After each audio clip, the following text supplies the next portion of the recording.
Os irmãos que aqui estão, por favor, se coloquem em pé em reverência ao texto sagrado, Salmos 147. E o Luciano está interagindo com os irmãos da internet e trocando as nossas câmeras, tá bom? Obrigado, viu, Luciano? Toda a sua ajuda e sua família aqui entre nós. 147 de Salmos diz assim, o texto sagrado: Louvai ao Senhor, porque é amável cantar louvores ao nosso Deus. Fica-lhe bem o cântico de louvor. O Senhor edifica Jerusalém e congrega os dispersos de Israel. O Senhor sara os de coração quebrantado e lhes pensa as feridas. Conta o número das estrelas, chamando-as todas pelo seu nome. Grande é o Senhor nosso e muito poderoso. O seu entendimento não se pode medir. O Senhor ampara os humildes e dá com os ímpios em terra. Cantai ao Senhor com ações de graças, entoai louvores ao som da harpa, ao nosso Deus, que cobre de nuvens os céus, prepara a chuva para a terra, faz brotar nos montes a erva e dá alimento aos animais e aos filhos dos corvos quando clamam. Não faz caso da força do cavalo, nem se compraz nos músculos dos guerreiros. Agrade-se o Senhor daqueles que o temem, daqueles que esperam na sua misericórdia. Louva Jerusalém ao Senhor, louva Sião ao teu Deus. Vamos orar? Senhor nosso Deus e nosso Pai, obrigado, Senhor, por essa oportunidade de ouvir a tua doce voz. E a nossa oração é que teu Espírito tenha liberdade a falar ao coração da igreja e aos nossos corações. Queremos sair da tua casa alimentados e edificados pela tua palavra. E mais uma vez eu te peço que o Senhor me use para a honra e glória do teu nome. Que eu tenha a oportunidade de compartilhar com meus irmãos e com a minha igreja tudo aquilo que eu já estudei e fui edificado nesse texto. Que o Senhor fale nessa manhã. É a nossa oração em nome de Jesus. Amém. Os irmãos podem se assentar.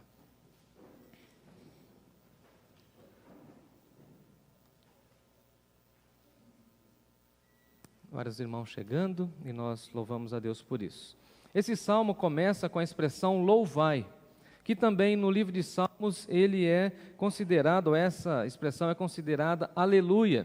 E aleluia é uma junção de duas expressões. A primeira expressão é halal, no hebraico, que significa louvai. E a segunda expressão é Iá, que significa Senhor, da onde veio a expressão Iavé. Então, quando a gente fala assim, aleluia, nós estamos falando louvai ao Senhor. E na realidade, louvai ao Senhor era um convite dos músicos para que toda a congregação, para que todo Israel pudesse se envolver no louvor e na adoração ao nosso Deus. Então, quando a gente fala assim, povo de Deus, vamos louvar a Deus, na realidade nós estamos fazendo um convite, mas é um convite completamente entusiasmado, é um convite alegre, é um convite festivo, vamos louvar ao Senhor. Por isso que, às vezes, eu fico incomodado com dirigentes de culto que começam a celebração ou começam o momento de louvor com aquele desânimo e parece que há um pessimismo, né? A pessoa chega diante da congregação, irmãos, semana foi difícil, complicada, a inflação aí está destruindo, vamos louvar o Senhor? Você fica animado? Agora, se a pessoa chega, né, diante da congregação, gente bonita, vamos louvar o Senhor, põe um sorriso no rosto, vamos cantar, vamos celebrar. E era isso que eles faziam. Então eles davam alguns acordes e falavam assim, aleluia. É claro que nesse nosso contexto brasileiro, essa expressão aleluia também caiu na boca de algumas pessoas e a aleluia ficou uma expressão rotineira e quase que frequente. E aí perde o seu significado. Mas quando nós falamos aleluia, de acordo com a vontade de Deus e de acordo com aquilo que está no nosso coração, como um convite às outras pessoas, isso é verdadeiro, isso é correto. Então não pode ser automático. Não sei se você já ouviu, participou, frequentou algum culto em que existem algumas pessoas que ficam falando o aleluia de uma maneira constante, rotineira e perdeu o significado. O aleluia serve para o início do culto, quando nós vamos cantar ao Senhor, convidando a congregação a louvar ao Senhor. E esse texto vai expressar basicamente isso. Ele começa com essa expressão, dizendo que nós somos convidados a louvar o nome do nosso Senhor. E diz assim o texto, me acompanhe no verso 1. Louvai ao Senhor porque Ele dá razão porque nós precisamos e devemos louvar o Senhor, porque é bom e amável cantar louvores ao nosso Deus. E essa expressão aqui no hebraico é muito importante para nós, que ele fala o seguinte: é amável, é bom e amável é digno de ser amado, aquele que merece o nosso afeto. Então, quem merece o nosso afeto, senão o nosso Deus? Quem merece os louvores, senão o nosso Deus? E às vezes nós precisamos entender que para cantar, para louvar ao Senhor, precisamos colocar o nosso afeto, os nossos sentimentos na nossa canção, porque senão as nossas canções podem se tornar canções frias, completamente sistemáticas, ou louvores que basicamente estão decorados em nossa mente e não expressões que carregam o nosso louvor. Eu não sei há quanto tempo você não chora cantando. Não sei há quanto tempo você não se emociona cantando, louvando a Deus. Mas cantar esse hino, por exemplo, em que nós entoamos, grandioso és tu, nos leva a essa proposta de entender que nós somos pequenos e que Ele é grande. E é bom, e é amável, ou seja, nós precisamos colocar os nossos sentimentos na hora que nós estamos louvando a Deus. E é claro que tudo isso precisa de uma boa dose de equilíbrio, porque senão alguém vai falar assim: então eu só vou ficar emocionado, pastor. Não, não é isso que eu estou dizendo. Estou dizendo que você precisa colocar todas as suas emoções no canto. Não é somente cantar, é cantar com vibração, é cantar acreditando naquela letra, é cantar com todo o seu coração. E por isso que é bom e amável. Mas agora, um dos nossos problemas é que nós cantamos de uma maneira automática. E atire em mim a primeira pedra aqueles que são batistas desde sempre, como eu, que nunca fizeram isso. Alguns hinos do cantor e do HCC, por ter nascido na igreja, eu canto de uma maneira automática. Hoje mesmo eu falei para a Vanessa, a gente precisa colocar a letra. Tivemos um problema com o PowerPoint, mas a gente precisa colocar a letra. A congregação precisa entender a letra. Mas eu sei a letra do Grandioso És Tu completo. E qual que é o nosso problema? De cantar sem saber ou sem fazer uma reflexão daquilo que estão cantando. E alguém um dia disse assim para mim: mas quem disse que batista pode dar glórias a Deus, aleluia? Eu falei: e o cantor cristão? Quem tem o cantor cristão? E pega o cantor aí no hino 112. Quem tem o cantor aí? Abre aí, Natália, rápido. Desembanhar a espada. A Neide já está no aplicativo dela lá, ó. Cantor cristão, 112. Acha aí, Neide. Hã? Vamos ver lá o refrão. Como que diz o refrão? Glória, glória. Vencendo, vem Jesus. Glória, glória, aleluia. E quantas vezes nós cantamos isso de uma maneira automática? Ou foi na cruz, onde um dia eu vi.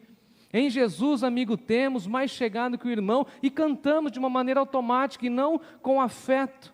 É interessante que os pássaros louvam a Deus de uma maneira inconsciente, e Deus nos deu a oportunidade do canto, do louvor, para que nós pudéssemos expressar a nossa alegria diante do nosso Deus. Quando nós louvamos e cantamos o louvor da glória dele, nós estamos reconhecendo que ele é grande, que Ele é poderoso, e assim nós somos motivados a louvá-lo mais e mais. O nosso louvor deve ser amável ao nosso Deus, Ele deve perceber que nós o amamos. Então o que o salmista está dizendo assim? Vamos louvar ao Senhor, mas vamos louvar ao Senhor com a expressão de bondade e com a expressão amável. Que Deus perceba que nós o amamos.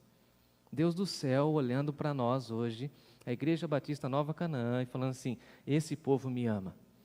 Esse povo me ama porque eles cantam com vibração. As pessoas que se sentem amadas por Deus sempre estão louvando a Deus. Já parou para perceber isso? Quem ama a Deus está sempre cantando, independente do momento histórico da sua vida, porque o louvor nos lábios do cristão é algo natural. Você está lá, o Espírito Santo conduz a sua vida, fala alguma coisa, você começa a cantar, você lembra de uma canção, e por isso que nós temos tentado imprimir na igreja essa marca de que algumas canções do domingo devem permanecer durante toda a semana. Eu não sei se durante a semana você se lembra das canções, mas essa é a ideia, de que enquanto nós estamos cantando aqui, você leve essa canção para toda a sua semana, porque isso é bom e agradável. Diz o texto que isso é bom e amável cantar louvores ao nosso Deus. E aí tem uma expressão que eu achei riquíssima, ainda no primeiro verso, que diz assim: fica-lhe bem o cântico de louvor. Você fica adornado, você fica mais bonito, mais bonita, você fica mais bela, mais belo quando você está cantando. Se você é feio como eu, você sabe que quando você dá um sorriso, segundo a Bíblia, você fica bonito. Porque o que Salomão diz para nós? Que um sorriso aformoseia o rosto. Você já fica mais bonito quando você sorri. Agora, você fica extremamente belo e bela quando você está cantando ao nome do nosso Senhor. E a expressão do salmista é o seguinte: fica bem para você cantar. Você fica mais bonito cantando. E essa expressão ficar bem é uma expressão que tem a ver com aquilo que combina, aquilo que encaixa para você. Eu não sei se você já foi comprar um sapato ou uma roupa, e aí vem o vendedor. Os vendedores, eles querem vender mesmo, né? E aí eles falam assim, ó, ficou bom para você, ficou bem para você. Dando a ideia assim, olha, encaixou para você, o seu número, pode levar, pode levar. Hoje pela manhã eu falei assim, eu precisava ter essa confirmação. E aí, quando eu vesti essa camisa que estou hoje, é a segunda vez que eu estou usando, a Natália olhou para mim e falou assim, nossa, você ficou bem com essa camisa. Você gosta de azul, mas essa camisa ficou bem. O que ela estava querendo dizer? Essa camisa se encaixou em você. O que o salmista está dizendo? Louvar a Deus fica bem em você. Você fica bonito, você fica adornado. Quando você veste o louvor nos seus lábios, você fica dentro do padrão de Deus. Lindo, linda. E por isso nós somos convidados a louvar ao Senhor. Cai muito bem para você louvar ao Senhor. Agora, o que não cai bem é ficar quieto, mudo, ou quando você está no momento de culto, de celebração, você ficar olhando o que tem aí, ou distraído, ou pensando no boleto que vai vencer na segunda-feira, no jogo de futebol que vai acontecer às 4 da tarde, aí não fica bem. Agora, o que cai bem é que quando você entra aqui, quando você está na congregação dos santos, você fala o seguinte, esse é o meu momento de celebração com a minha igreja. E eu quero unir a minha voz com tantas outras vozes para o louvor da glória do nosso Senhor. E aqui eu separei alguns pontos para nós meditarmos nessa manhã. O primeiro ponto é que nós louvamos a Deus por sua intervenção e por seu pastoreio. Nós louvamos a Deus por sua intervenção e o seu pastoreio. Dá uma olhada no versículo 2. O Senhor edifica Jerusalém, e o Senhor congrega os dispersos de Israel. Então veja que o salmista está falando, olha, Deus intervém na história. Deus intervém na história do seu povo. E aqui eu posso ver a mão de Deus no seu povo. A expressão do salmista é o seguinte, o Senhor edifica Jerusalém. A mão de Deus edifica Jerusalém. Nós somos o povo edificados pelo Senhor. É Deus quem edifica. Quem edifica a igreja? É Deus. Usando vários irmãos para edificar a igreja. É isso que Paulo fala aos Efésios. Que Deus deu os dons à igreja para que a igreja fosse edificada, para que a igreja fosse preparada para o serviço. Então, o Senhor mesmo edifica Jerusalém. E nós louvamos a Deus porque passamos a fase mais difícil da pandemia e o Senhor edificou a nossa igreja. Amém, povo de Deus? Fomos cuidados, fomos amparados. Pudemos ver a intervenção maravilhosa do poder de Deus. Conseguimos ver, olhando no retrovisor da pandemia, que a mão de Deus esteve sobre nós. Ele edificou a igreja, Ele preservou a igreja, Ele nos deu consolo no momento que nós mais esperávamos e aguardávamos, Ele edificou a igreja. Então por que louvar a Deus? Porque Ele está com a sua boa mão sobre nós. Mas o Senhor também congrega os dispersos de Israel. E aqui nós somos chamados a louvar a Deus pelo seu pastoreio. Quando a gente estava pensando em se desgarrar do povo de Deus, Ele com a sua poderosa mão nos pastoreou, Ele foi nos congregando. E é interessante essa expressão porque Ele congrega os dispersos de Israel. Se Ele edifica Jerusalém, Ele também traz de volta aquelas ovelhas que estavam dispersas. E nós pudemos acompanhar isso também. Em meio à pandemia, graças ao Senhor, nós recebemos muitos irmãos e muitas pessoas foram agregadas. Deus nos usou para recolher algumas ovelhas que estavam dispersas ou algumas ovelhas que não tinham rebanho. E os irmãos que têm vindo aos cultos à noite têm visto isso. Pessoas chegando em nossa igreja. Fala amém aí, gente. Amém. Por que precisamos louvar a Deus? Porque Ele edifica a sua igreja, mas porque também Ele pastoreia as pessoas que estão sem rebanho. E uma das falas mais bonitas na pandemia falou assim: pastor, eu não vejo a hora de acabar a pandemia porque eu quero curtir esse momento que eu estou vivendo. Agora eu tenho uma igreja. A Igreja Batista Nova Canaã se tornou a minha igreja, porque o Senhor vai congregando, Ele vai cuidando, Ele vai trazendo. Às vezes as pessoas pensam que Jesus não está agindo e não está trabalhando, mas Jesus, como bom pastor, está arrebanhando o seu povo. Um dos nossos vizinhos perguntou: mas pastor, por que um prédio tão grande? Eu falei: porque a gente está sonhando um sonho grande. E o nosso sonho grande é de, no mínimo, 300 pessoas lá na parte superior, cantando e louvando a Deus, porque Ele edifica a igreja, mas Ele também congrega aqueles que estão dispersos. E aí ele falou assim para mim, o vizinho: mas e o estacionamento não vai dar certo? Eu falei: não sei o que vai acontecer. A gente vai ter que vir de Uber, a gente vai ter que dormir aí, não sei. Mas o Senhor é grande, Ele vai dar uma estratégia para a gente resolver essa situação. Agora, em terceiro lugar, dá uma olhadinha aí no versículo 3, melhor dizendo, o Senhor é o nosso médico, e é aquele que cura a nossa alma, mas cura também o nosso corpo. Ele sara aqueles que são de coração quebrantado, e lhes pensa as feridas. O salmista aqui relaciona a cura à espiritualidade. Olha que interessante, a cura quando nós buscamos ao Senhor.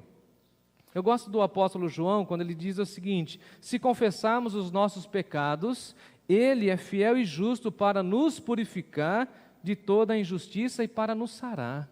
Então, quando nós confessamos diante do Senhor e confessamos as nossas falhas diante dos nossos irmãos, que nós tanto confiamos, Deus promove cura, a cura na nossa espiritualidade. Gosto também quando o Tiago diz assim: confessai, pois, os vossos pecados uns aos outros e orai uns pelos outros para seres curados. Agora você vai falar assim para mim: ó pastor, então eu posso sair contando meus pecados para todo mundo da igreja? Eu falo: não, seja prudente, seja prudente. Confessai uns aos outros, confesse para aquela pessoa que vai acolher a sua dor e vai orar para que você seja curado. Olha que interessante, a Bíblia está dizendo que há cura enquanto nós louvamos, enquanto nós confessamos. Há alguns hinos, inclusive, que nós precisamos entender que são orações de confissão. Lembra aquele hino? Perdoa-me, Senhor, porque eu não vivi para te servir. É difícil cantar aquilo. Ou um hino que está hoje no nosso programa, Sonda-me, ó Deus. Lembra desse hino? Ou aquele vem, visita a tua igreja. Sem a tua graça, essa igreja murcha.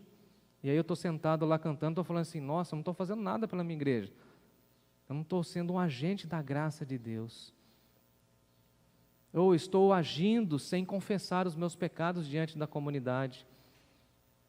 Mas há cura enquanto nós cantamos, amém? Há cura enquanto nós oramos, há cura enquanto nós nos reunimos, há cura no meio do povo de Deus, porque o Senhor sara, Ele é o nosso médico, Ele atende os clamores da nossa alma, mas Ele cura também a nossa saúde física, Ele sara aqueles que estão com o coração quebrantado. E fazendo a lição de casa, eu fui entender, Lucas, que a expressão no hebraico, você que está estudando isso também, é um coração que não está endurecido. O Senhor sara aqueles que estão com o coração quebrantado. Então, quebrantado é o oposto de endurecido. Eu nasci e fui criado numa região onde há muitas cerâmicas e nós acompanhamos o processo com argila, com barro, para formar tijolos e vasos. Mas quando a argila seca, ela completamente fica endurecida, não tem como fazer mais nada. O que o salmista está dizendo é o seguinte: Deus atua e Deus sara as pessoas que não têm os seus corações endurecidos. As pessoas que têm os seus corações, na realidade, quebrados diante de Deus. E a minha pergunta para você nessa manhã é o seguinte: como está o seu coração? Aí você fala assim: pastor, eu estou quebrado hoje. Fala: amém, glória a Deus, Ele vai te curar. Pastor, eu estou com as minhas emoções arrasadas, Ele vai te curar. Mas pastor, acho que não tem mais solução. Tem sim, Ele vai juntar os cacos, porque Ele é o oleiro, Ele pode dar forma novamente. Mas se você e eu ficarmos com o nosso coração endurecido, Ele não age. Deus não age em pessoas que têm o coração endurecido. Haja vista que os profetas vão dizer para nós que Ele troca o nosso coração, há um transplante de Deus. Ele tira o coração endurecido e põe um novo coração, porque um novo coração Ele pode falar, Ele pode intervir. O nosso Deus sara o nosso coração, amados irmãos e irmãs. Mas para isso nós precisamos ter o nosso coração quebrantado, precisamos ser maleáveis diante do nosso Deus, precisamos sentir o toque do oleiro em nós, a todo dia, a todo instante. Ele está te tocando, Ele está te moldando, Ele está te forjando para aquilo que nós fomos criados, para o louvor da sua glória. É interessante que Isaías vai dizer a respeito de Jesus, que o Espírito de Deus estava sobre Jesus, ungindo Jesus para pregar as boas novas aos quebrantados. Só ouve o Evangelho aquelas pessoas que estão quebrantadas. Me lembro de uma ocasião que me marcou profundamente, logo que cheguei aqui, quando Marilise, eu e Mário saímos a evangelizar algumas pessoas aqui do nosso bairro, e nós encontramos, Marilise, algumas pessoas abertas ao Evangelho. Chegávamos lá e a pessoa recebia bem a gente, acolheu a gente, deu ouvido, mas também, Marilise, lembra? Fomos muito mal recebidos. E ao voltar para casa, para a igreja, nós falamos assim, o que será que aconteceu? Sabe o que aconteceu? Que essas pessoas estão com os corações fechados, endurecidos para a mensagem de Deus. Agora, Deus cura a alma, ou seja, Deus cura o coração quebrantado, mas Deus cura também o corpo, as feridas. Porque o Salmo vai dizer para nós que Ele pensa as feridas. Então, se Ele cura a alma, Ele cura também as feridas do corpo. E aqui eu espero e aguardo o meu milagre em nome de Jesus e vou testemunhar um dia ainda que Deus curou a minha enfermidade, porque Ele cura. Ele tem poder para curar. Então, por que nós louvamos a Deus? Porque Ele sara. Ele é o nosso médico, e nós precisamos lembrar disso, que Jesus veio para curar os doentes. O Senhor Jesus falou isso para nós. Eu não vim para os sãos, eu não vim para as pessoas que não têm nenhuma enfermidade, eu não vim para as pessoas que se julgam perfeitas, não, eu não vim, eu vim para os doentes, eu vim sarar os corações quebrantados, as pessoas que querem o agir de Deus. Versículo 4, o nosso Deus, Ele conta o número das estrelas. Isso aqui é magnífico, é magnífico. Fui fazer a lição de casa também, e até marquei aqui, deixa eu ver, foi computado até hoje mais de 100 milhões de estrelas. Pasmem, 100 milhões de estrelas. É isso mesmo. Olha o que o texto diz, Ele conta o número das estrelas, chamando-as todas pelo seu nome. Por que nós precisamos louvar a Deus? Porque Ele conta as estrelas. E aí Isaías vai dizer para nós que Ele tem poder para contar e dar nome às estrelas. E aí nós aprendemos na semana passada que Jesus chama as suas ovelhas pelo nome. E aí a frase do Spurgeon cala o nosso coração. Se Deus chama as estrelas pelo seu nome, você acha que Ele vai esquecer de você? Então, por que eu e você precisamos louvar a Deus? Porque Ele não esquece das nossas necessidades. Faz assim com a cabeça, é verdade. Ele está cuidando de mim. Pastor, é da minha saúde emocional? Ele está cuidando. É da minha saúde financeira? Ele está cuidando. É do meu filho, da minha filha que eu estou preocupado, do meu avô, da minha avó? Ele está cuidando. Esse Senhor que cuida das estrelas está cuidando de cada detalhe da sua vida. Esse Deus que está antenado com mais de 100 milhões de estrelas, Ele também está atento a mais de 7 bilhões de pessoas que estão orando. Isso para mim, a compreensão é magnífico demais. Imaginar que no mundo tem 7 bilhões de pessoas e Deus está atento à vida de cada uma. Que grandioso Deus. Por isso que eu preciso louvar esse Senhor. Por isso que eu preciso cantar esse Senhor. Porque Ele sabe o meu nome. Ele sabe a minha identidade, Ele me conhece muito bem. Segundo lugar, porque o horário ali não dá trégua para mim, nós precisamos louvar a Deus pela sua grandeza e a sua majestade. Louvar a Deus pela sua grandeza e a sua majestade. Sempre digo assim, olha, vocês que já me ouviram sabem disso. Quer se sentir pequeno, vai no mar, vai no litoral. Aí você olha a imensidão do mar assim, você fala assim, uau, que Deus grande. Tem uma musiquinha que nós cantávamos lá para o Timóteo, que falava assim: nós servimos a um Deus grandão, grandão, grandão, maior do que o mar. Porque o mar, quando você olha, não tem fim, você não consegue visualizar o fim. O salmista está completamente envolvido nesse aspecto de estar maravilhado diante de Deus. Ele fala o seguinte: grande é o Senhor nosso. Dá uma olhadinha no versículo 5. Grande é o Senhor nosso e muito poderoso.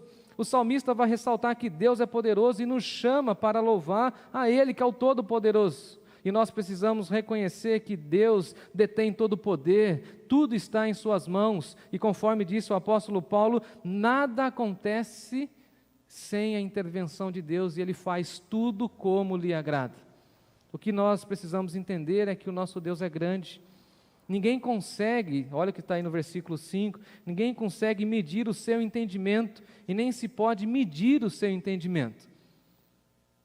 Nós estamos agora vivendo a época do Enem, e conversando com um amigo que tem um filho que está passando pelo Enem, eu disse para ele, falou, olha, eles vão passar pela prova do Enem, e conversávamos sobre isso, orando pelo filho dele, e eu falei assim, nós também precisamos ter a nossa prova do Enem com Deus. Ele falou assim, me explica, pastor, o que você está pensando? Estou pensando lá em Jó, capítulo 38, quando Deus faz com que Jó entenda que ele não sabe nada.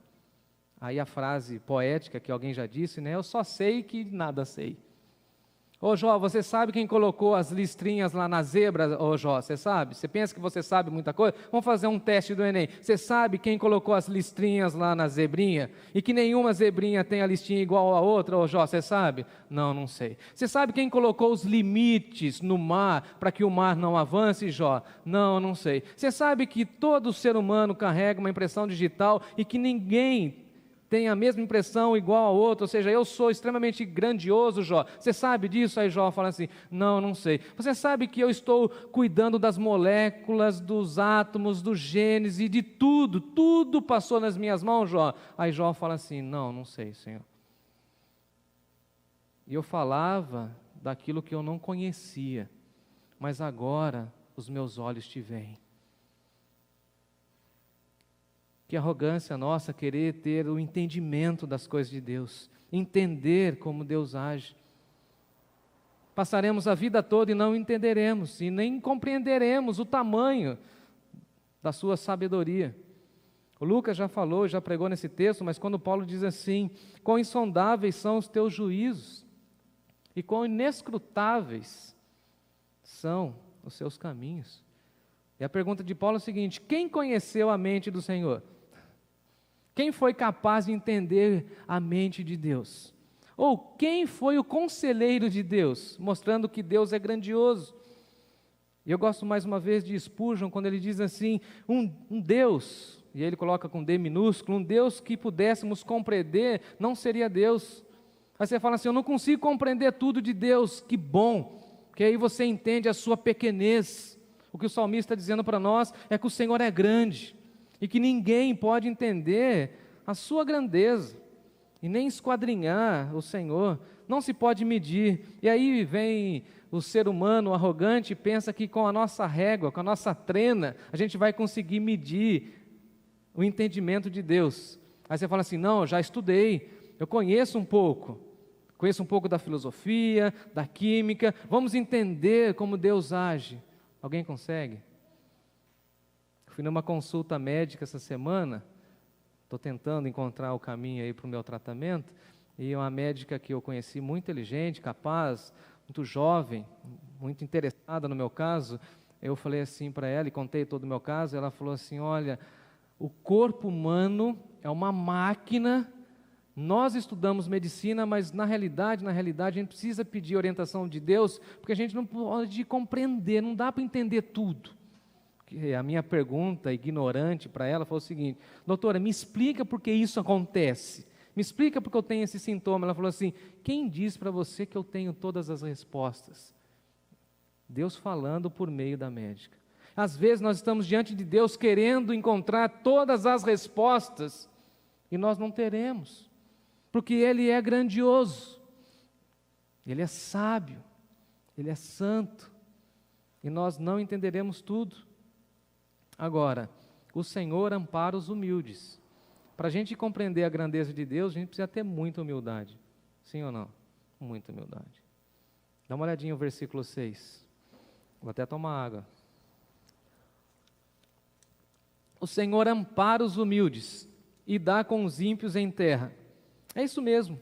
A Bíblia vai dizer para nós que Deus resiste aos soberbos, que Deus não atua, que Deus não interage com pessoas soberbas, com pessoas que se acham, pessoas que pensam que já têm muito conhecimento. Agora, é interessante que Deus cuida das pessoas humildes, Deus abençoa os humildes. E a expressão do salmista é o seguinte: Deus ampara, e essa expressão amparar, Ele acolhe as pessoas humildes, Ele levanta as pessoas humildes, Ele protege, Ele ampara, Ele dá meios para a sua subsistência. Deus ampara a sua vida, Deus te levanta, Deus cuida de você, Deus te dá o sustento, Deus te dá saúde, Deus te dá o ânimo quando a sua fé é assaltada. Ele ampara os humildes, e por isso nosso Senhor Jesus nos ensina a viver nesse padrão de humildade. Infelizmente a gente vive em um tempo de pessoas extremamente arrogantes, não é assim? Agora, olha o que o salmista está dizendo: o Senhor ampara, Ele cuida, Ele interage, Ele atua em corações humildes. O que Ele faz com os ímpios, pastor? Dá uma olhadinha aí no versículo 6. Ele pune, Ele dá com os ímpios em terra. A punição. Se para os humildes Ele cuida, Ele interage, Ele intervém, para os ímpios Ele pune. E nós vivemos em um tempo em que a gente não pode falar do inferno. Parece que o inferno agora virou uma agressão. Agora, Jesus falou: quem não crê, já está o quê? Julgado. Já está condenado. Há sim e haverá sim punição para aqueles que não creram no nome de Jesus. E por isso se dá a urgência da nossa evangelização. O Senhor irá punir. O Senhor irá punir aqueles que zombaram da igreja, que zombaram da nossa fé. Se eles não se converterem, o Senhor irá punir. Então veja, Ele ampara os humildes, mas Ele também mostra a sentença de juízo para aqueles que zombam de Deus e blasfemam do nome do nosso Senhor. Terceiro e último lugar, porque o horário está indo embora, nós louvamos a Deus por meio de ações de graças. Está aí no versículo 7. Cantai ao Senhor com lamento, com murmúrio, com a minha lista de pedidos pessoais. Não é assim? Às vezes o nosso momento de oração e de louvor parece uma lista de compras. Eu quero isso, eu quero isso, eu quero isso. Aí uma menina uma vez perguntou para mim: pastor, é pecado eu orar pedindo a Deus um iPhone e tal, lá da época, lá faz anos, né? Eu falei assim: não é pecado, mas eu acho que tem coisa mais importante para você pedir a Deus em oração. Pastor, é pecado eu cantar canções que fala e usa o pronome eu? Sim, porque está na moda isso, né? Hoje o meu milagre vai chegar, eu quero receber, eu quero a cura. Enquanto o nosso inário e as músicas de algumas décadas atrás, e eu estou ficando já nessa fase, né, de voltar às coisas boas, nós falávamos assim: tu és fiel. Precisamos tirar o eu das nossas canções antropocêntricas e falar assim: é tu o Senhor. Não é aquilo que eu quero, mas é aquilo que tu queres. E o salmista fala o seguinte para nós: nós precisamos louvar a Deus com ações de graças, reconhecer que tudo vem das suas mãos, reconhecer que nós somos o seu povo. E precisamos aprender o valor da gratidão, porque a gratidão agrada o coração de Deus. E a minha pergunta nessa manhã é o seguinte: você é grato a Deus por tudo aquilo que Ele fez, faz, está fazendo e por tudo aquilo que Ele fará na sua vida? Cadê o amém do povo? Amém. Porque assim, o oposto da gratidão é a murmuração. E se nós somos povo de Deus, precisávamos aprender com o povo do Egito. O povo para murmurar. Culpavam Moisés, mas ficava murmurando na cabeça de Moisés. Chegou um dia então que Moisés falou assim: Deus, eu não consigo mandar com esse povo. Esse povo só murmura, esse povo só reclama. Eles não aprenderam ainda, Senhor, o princípio das ações de graças. Porque murmurar é reclamar daquilo que Deus fez e se colocar no lugar e falar assim, eu faria melhor. Quando você está murmurando, você está falando assim, eu não estou validando o agir de Deus e eu faria melhor. Então, amados irmãos, precisamos aprender a não murmurar, a não reclamar. Desafio para nós, vamos falar a verdade? Desafio. Alguém vai e bate no seu carro. Estou contando algo que aconteceu com a gente, tempo atrás aí. O rapaz foi lá e bateu o nosso carro.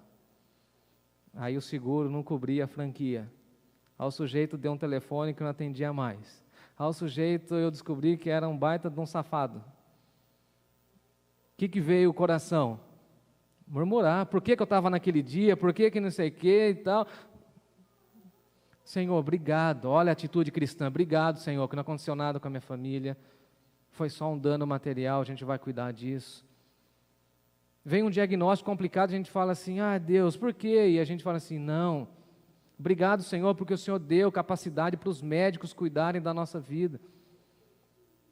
Tem muita gente reclamando e murmurando da pandemia. Agora, quantas possibilidades Deus nos deu por meio da pandemia? E se a gente não sair da pandemia mais refinado na nossa fé e na nossa espiritualidade, com o nosso coração aquecido e desejoso de servir a Deus na nossa igreja local, a pandemia não cumpriu a sua função pedagógica em nós. O que o salmista está dizendo para nós é o seguinte, nós precisamos cantar com ações de graças e entoar louvores ao som da harpa. E por isso nós valorizamos aqui os instrumentos. Nesse contexto, ele está falando da harpa, mas nós precisamos entender que todos os instrumentos foram criados para o louvor da glória de Deus. E a pergunta do salmista é o seguinte, então por que louvar a Deus? Porque Ele cobre os céus com as nuvens. A gente fica agora olhando a meteorologia e falando assim, será que vai chover?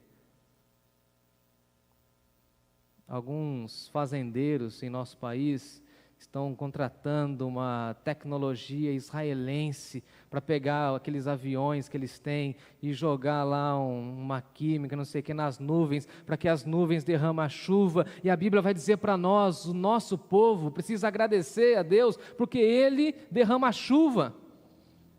Nós estávamos até semana passada aí numa situação caótica.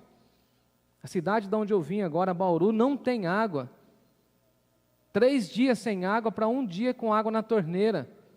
E o povo de Deus está fazendo o quê? Está falando de tantas outras coisas e não está clamando a Deus para que Deus derrame chuva. Agora, quando cai a chuva, é um lembrete de Deus para você. Eu aprendi isso com meu avô. A chuva é um lembrete para que nós cantemos ao Senhor. Gente, bonita, coisa boa mesmo, é que nem aconteceu essa semana. Você tomar um banho gostoso, colocar aquele pijama, aquela roupa folgada, fazer sua oração, fazer sua alimentação, orar, deitar e escutar assim no telhado. A chuva está caindo, Deus está cuidando da terra, Deus está regando a terra. Porque na sequência ele fala o seguinte, versículo 9, é Ele que dá os alimentos, inclusive para os animais, porque sem chuva não tem vida. O seu corpício, ele é completamente envolvido de água. Tem que cuidar da água, tem que dar graças a Deus. Versículo 12, que eu preciso fechar. Louva Jerusalém. E Jerusalém precisa louvar o Senhor. Quem que é Jerusalém? A cidade santa, o povo de Deus. Nós precisamos louvar ao Senhor. E louva Sião. Sião era a fortaleza do nosso Deus. E Jesus, para nós, é o nosso padrão de louvor ao Senhor. Que nessa manhã, que nesse dia e que nesse ano, que nossa vida seja uma vida de louvor e exaltação ao nome do nosso Senhor. Que Deus continue a falar aos nossos corações e que possamos agora cantar ao Senhor.